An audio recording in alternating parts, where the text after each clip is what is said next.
I won't walk you through the entire detail. We are privy to detail of the demands and the responses. We have been encouraging to make it viable, a win-win for both the United States and Iran. And I think we are very close, in counseling both countries on this subject. They were both positive and they were both forthcoming. You see the actions now, as I said, that Foreign Minister of Oman was absolutely satisfied. So was the authorities of IAEA, whom we met about 10 days ago during our official visit to Austria. So it is puzzling that what necessitated all of a sudden, a decision to attack. Anyway, Gulf countries host obviously millions of Pakistani nationals. We have a huge diaspora in almost in every country. The biggest ones are in Saudi Arabia and in UAE. So, you are already aware that in the attack in Abu Dhabi, unfortunately, one of our Pakistani, national was also martyred in that attack. Our missions in the region remain fully engaged with the diaspora and remain in close contact with local authorities for facilitation and with our Foreign Office, constant reach out to our missions and through the missions to the diaspora. We have also, issued advisory giving detail of all the countries and the diaspora, the way they should get in touch. The crisis management unit has been activated in the Foreign Office here, as well as our missions in the entire region.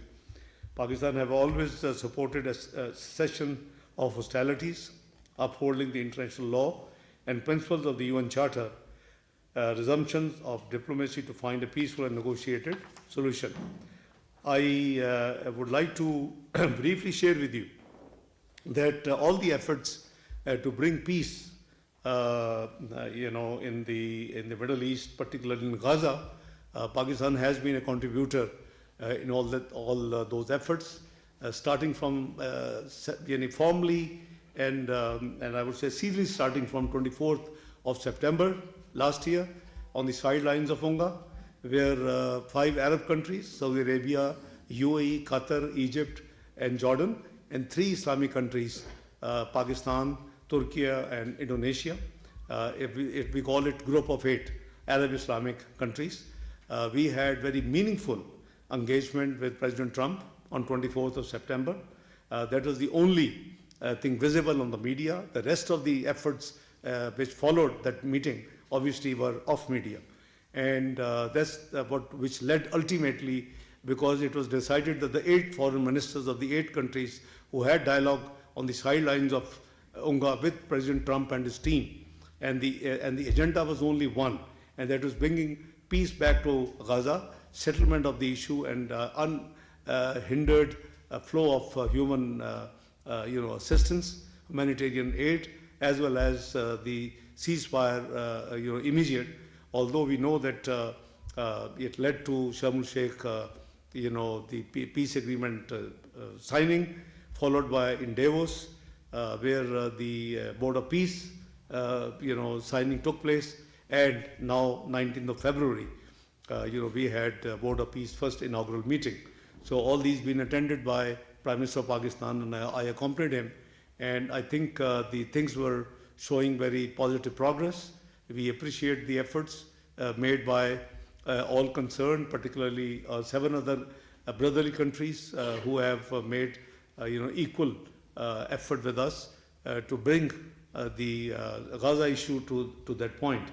I must also share with you that UK held, I think, very timely meeting in the UN Security Council. They had presidency this month, and I was invited by my counterpart, Excellency Ebert Coopers, to attend the UN Security Council meeting, which was the day prior to the Board of Peace meeting on 19th of February. It was 18th of February, and I especially flew from Austria to attend that meeting, in New York. And our statement was very, very clear. It is on record, and it is available on the website of Ministry of Foreign Affairs of Pakistan. You can just go through and, I mean, frankly, we don't mince words. And we call spade a spade. And wherever, principal demands, we do act accordingly. We have excellent relationship. We have great relationship with China. We have very good relations with the current administration of the United States. We have great relations with all brotherly countries. But I think unless we all believe and act accordingly, that the international law and the UN Charter and the conventions are to be respected and followed, I think then there will be no peace any part of the world. Maybe this time this region. I remember last year we had the presidency in July. We on purpose selected the theme for debate, which I chaired in UN Security Council meeting, was multilateralism, peaceful settlement of disputes. And I think UK also deserves compliments by picking the almost same subject on 18th of February, the peace process in the Middle East, including Palestine. So I think these efforts need to be complemented. We should all get strengthened. We should all get united. And I'm sure the sense will prevail, and these institutions can surely work very effectively. So these are few ideas I just wanted to very frankly, because these are the latest development. As I said, the original idea was the Afghanistan, because there were some queries. The spokesperson of Foreign Office has been keeping everybody updated on weekly briefing. But then my team asked me that I should also brief and have a sitting with you on Afghanistan. So I think, having talked about the recent last 3-4 days developments, I would now bring you back to Afghanistan, because there have been a number of queries from different missions. So I think I want to clarify our position. We surely want good friendly relations with all our neighborly countries. And you would recall that last year I made 3 trips to Afghanistan. After 4 years of gap, since the Taliban regime came in power, on 19th of April 2025, I just had a visit of Kabul with very open heart and mind. I discussed with them their economic issues, trade issues, political issues, refugees issues, anything they wish to touch. We were very open. We debated, we discussed, we took decisions, and without losing any time, from their soil, I held a press conference which was viewed both, including Pakistan and Afghanistan. So we didn't stop there. We came back and we implemented everything we decided and promised with our Afghan friends and with the regime. There had been 2 years earlier, during PDM government, 2022-2023, when I was finance minister, we had been working with them on a railway project, Uzbekistan, Pakistan connectivity through Afghanistan, through Kharlachi. Now that has been in cold storage. As a consequence of my visit of April, they finally agreed to sign the protocol agreement between 3 countries, which was signed in July. That was my second visit in July 2025. And all the 3 foreign ministers were there. We had our transport or railway ministers with us, who signed that agreement, which obviously was the kickoff of this project for the connectivity of Pakistan to the Central Asia, and through Central Asia even to the Europe and China and other parts of the world. So that was a very positive move. That was followed by a trilateral meeting in August last year, where my great friend, Foreign Minister Wang Yi, myself, and Mr. Muttaqi held the meeting, trilateral meeting. We have a trilateral forum, China, Pakistan, Afghanistan. And that was again very positive meeting. We had all the best. By the way, in all these meetings, Pakistan ask has been only one from Afghanistan, not a long list of wish list. And that is, please do not allow your soil to be used for terrorism against any neighboring countries, particularly Pakistan. This is the only ask, right in April, July, and August. And unfortunately, that has not been complied with. I know they had issued religious fatwa, but we call it religious, obviously, decree. And there was about 1,000 scholars there. There was Chief Justice of Afghanistan. There was a Prime Minister of Afghanistan. And they said, we will not allow soil the first time. This was just few months back. But there is no very verifiable actions which should have actually endorsed that fatwa is being implemented. And, the things have been going fairly hot, in the recent past. And, we also elevated our diplomatic relations following my 3 visits, to the ambassadorial level, although the regime is not recognized. It was at the desire of our neighborly friendly country. Signing of framework agreement, as I said, took place. Early harvest programs are agreed. These are few things I'm just recounting for your memory. Afghan origin, Afghan-bound trucks and containers to and from India, despite our war in May 2025, upon the request of Afghan side was facilitated. The decision of to extend CPAC to Afghanistan was agreed. This was during a trilateral meeting, Foreign Minister Wangi, myself, and to Kabul in August. Convening of Joint Coordination Committee meeting of the border security issues. That was also grant of 4,500 scholarships to Afghan students in various fields, including medicines, engineering, and social science under the Lama Iqbal Scholarships Program. Despite of humanitarian relief assistance following the earthquake in eastern Afghanistan on 31st of August. This was again, an action we took. We allowed a liberal visa regime enabling Afghans to visit Pakistan legally for education, health, business, and family links. I would also like to highlight that Pakistan has played a proactive role in all important regional and international forums on Afghanistan, such as Quad, replicate this group, Trilateral Foreign Ministers Dialogue, Moscow format, OIC contact group, SCO, and neighboring countries format. So all this we have been supporting. And as I said, what is our ask or demand? Only one. Please do not allow the TTP, the BLA, the Majid Brigade, which have been proscribed by many countries, that to allow them or to provide the facilitation. This is the only issue we have.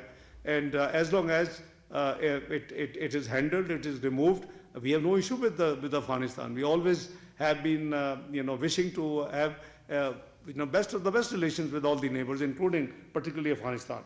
As part of these initiatives, Pakistan has consistently called for addressing Afghanistan's multifaceted challenges, in particular the humanitarian and economic situation in the country, which have a direct impact on Pakistan. So with these background, unfortunately in October, serious violations took place.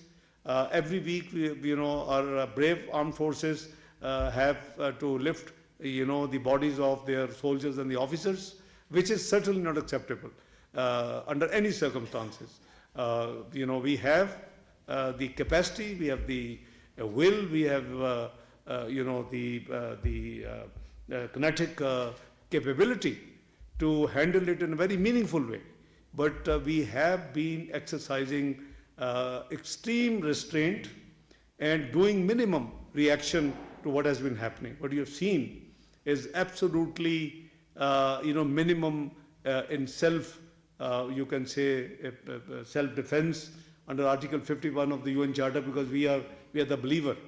And since we are sitting in the UN Security Council for the 2-year term as non-permanent member till 31st of December this year, so I think we exercise more care to respect the UN Charter and all these things. So unfortunately, Pakistan had, as a consequence of the repeated, by the way, you must recall also that after October, serious violations and attacks, There were rounds, our brotherly country, Qatar, they requested us to allow diplomatic engagement. We sent our team, our defense minister, with the team visited Qatar. There were dialogues, but the outcome was nothing, nil. Then it was followed by a dialogue in Istanbul. The outcome was nil. And then even Saudi Arabia. So we had now no choice but to launch Operation Ghazbul Haq in response to repeated terrorist attacks by Fitna al-Khawarij and Fitna al-Hindustan against Pakistan emanating from Afghanistan soil, as well as the recent unwarranted and provocative actions by Afghan Taliban regime on the night of as late as 26th of February. So you see, this has led us, now has forced us to now take it, now seriously. And some high-profile terrorism incidents include the suicide attack on judicial complex in Islamabad in November 2025, coordinated assault by BLA elements across the entire Balochistan province in January 2026, a suicide bombing on an Imarga in February 2026, which alone took, shahadats of 31 civilians and injured 170 innocent, people who are praying there, and recent terrorist incidents in Bajod, Bannu, and Khyber Pakhtunkhwa province. Now, this is the background. This is why we had now no choice but to launch, this Ghazbul Haq operation. Pakistan has conclusive evidence that the recent acts of terrorism in Bajod and Bannu, which is very recent, last a couple of weeks, were perpetrated by TTP at the behest of their Afghanistan-based leadership and handlers. Responsibility for these attacks was claimed by the TTP already and their affiliates, as well as ISKP. Prior to the launch of operation, but what I said, Ghazbul Haq, Pakistan carried out intelligence-based selective targeting of 7 terrorist camps and hideouts on 21st February 2026. When I fixed this meeting, I just wanted to share all these facts with the diplomatic corps. You're all friendly countries, so that it should be on your record and you would be sharing it with your capitals. So, as I said, that the events have overtaken now in the last 3-4 days.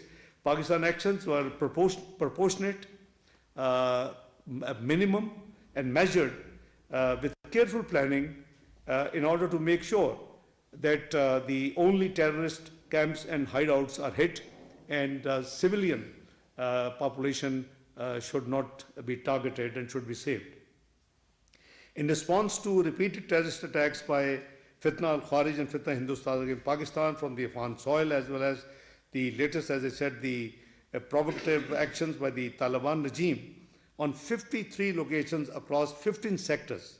53 locations across 15 sectors in Khyber Pakhtunkhwa province on the night of 26 February. Now, this is horrifying, and this is totally lunatic, that it's like going mad. So this 26th of February, 53 locations targeting 15 sectors in Khyber Pakhtunkhwa province is totally no-go for Pakistan.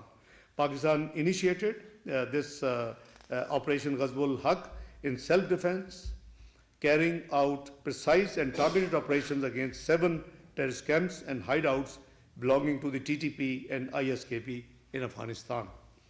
Our actions, as I said, were very, very careful, and in this operation, initially 22 locations in Kabul, Kandahar, Paktia, Nangarhar, Khost, and Paktika were subjected to aerial targeting, and all these targets were military installations which were carefully selected based on our intelligence. As a result of Pakistan befitting response to Afghan Taliban's regime against Pakistan, valiant forces targeted 37 locations in Afghanistan. 415 Taliban's regime personnel and Khawarij were eliminated. 182 posts completely destroyed. 31 posts captured. 185 tanks and APCs destroyed. 46 locations targeted across across Afghanistan, as I stated earlier. Pakistan's 12 brave soldiers embraced Shahadat, martyrdom, 27 injured, and 1 is missing in action. Our position is still we desire peaceful, stable regional integration and prosperous Pakistan. We are well-wisher and we will remain well-wisher. We have all the sympathy for the people, brothers and sisters in Afghanistan. But this is something which we have done against those elements who have been unfortunately sponsored or patronized by the Taliban regime in Afghanistan, and as a consequence, we have been, facing all these, terrorist activities, but still demonstrated patience for a very, very long time. Excellencies, ladies and gentlemen, we have repeatedly urged the Taliban regime to take immediate, concrete and verifiable measures against all terrorist groups operating from Afghan soil, including TTP, BLA and their affiliates. Regrettably, the Taliban regime has failed so far to undertake any concrete and verifiable actions against these groups, despite our, repeated assurances which have been given to Pakistan at different levels, including to me. Despite Pakistan's numerous goodwill gestures and attempts to engage Taliban regime through mediation process, the regime remains unwilling to prevent in a serious way repeated terrorist attacks emanating from their soil. As I said, that which is a very strong instrument in Islam, what we call fatwa, the religious decree, and that too in the presence of the 1,000 prominent scholars, a few months back. But seems to be that on ground, hardly any action. Due to active support and facilitation extended by the Taliban regime to TTP, BLA, and their affiliates, terrorist attacks against Pakistan have increased manifold, as I've given you all these statistics. Our civilian population, military and law and enforcement personnel, places of worship and infrastructures all have been targeted. I have quoted you all the detail what has happened. The fact is that Afghanistan, unfortunately, currently is a safe haven for multiple regional and international terrorist organizations, which has been well documented in the reports of the UN Security Council Analytical Support and Sanctions Monitoring Team. Afghan Taliban's regime serves as a master proxy of forces to destabilize Pakistan and the entire region. Terrorist organizations such as Fitna al-Khawarij, Fitna al-Hindustan and others work in close coordination and under patronage of the Taliban regime. It is also a well-established fact that TTP, whose entire leadership is based in Afghanistan, continues to operate with impunity from their soil, and they have yet not been kicked out from their country. Pakistan expects the international community to condemn the expanding terrorist threat which is emanating from Afghanistan and which is destabilizing activities in the entire region. We hope that the international community will play a constructive role by urging Afghan Taliban regime to uphold its commitment under the Doha Agreement not to allow its soil to be used in practice by terrorist organizations against the regional countries and the neighboring countries. Pakistan is a strong proponent of regional peace and stability, but the protection of Pakistan's sovereignty and the safety and security of our people is the foremost priority of the government of Pakistan and the state. Pakistan reserves the right to take all appropriate actions in its self-defense and to protect its citizens in accordance with the international law, including the UN Charter. So I'm extremely grateful that you have the inconvenience of adjournment of the yesterday's sitting, and thank you for making it today. Thank you for your time, and I'll be happy to answer any questions or any clarification if somebody wants to see. Thank you. You very eloquently spoke about the need for diplomacy and restraint, the conflict in the West, in the Middle East, Iran and so forth.